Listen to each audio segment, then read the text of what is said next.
Well, hi, welcome back to another episode of K-Man Builds. In this episode, we're going to build a mobile 4 foot by 8 foot table. I'm eventually going to put a shelf down here. But if you're like me, you probably don't have enough room to maintain a table this big, 4 by 8. That's a lot of room to take up in one area. So this table is modular.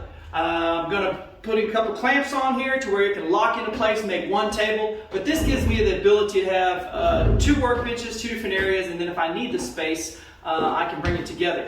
Later on, I probably will add some more additions to it to where I can make it pretty good size if I need it. But the idea was to try to give me something that I can work with for big projects and then for smaller projects alike.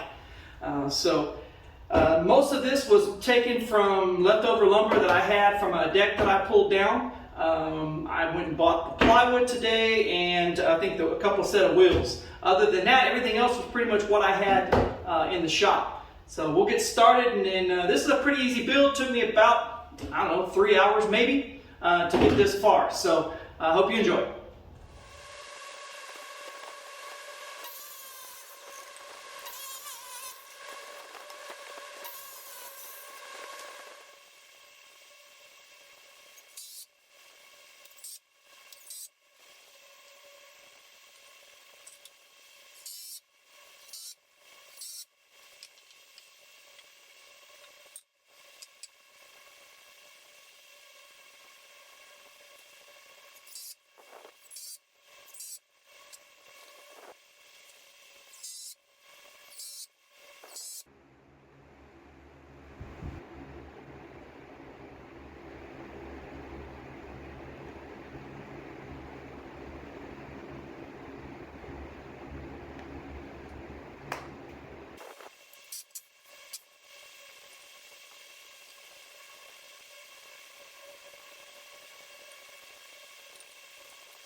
All right, so there's the finished product. They're not beautiful, but very functional and extremely strong with all them 2x6s and 4x4s. So I have no worries about what I'm going to be rolling around on there. The one thing I'm going to change, like I said in the intro, is I'm going to go ahead and I'm going to put a shelf in here at some point, probably next day or two. The other thing that I really want to look at changing is some kind of retractable wheel system so that I can lower this thing down. It'll sit on the base of the 4x4s, and then the wheels will be out of the way. That way this thing doesn't roll around when you're trying to work on it. So I'm going to have to do some research and design some kind of retractable wheel system. I'm going to work on that as well. But overall, very happy with what I've got. And I think it's going to be pretty durable for quite some time.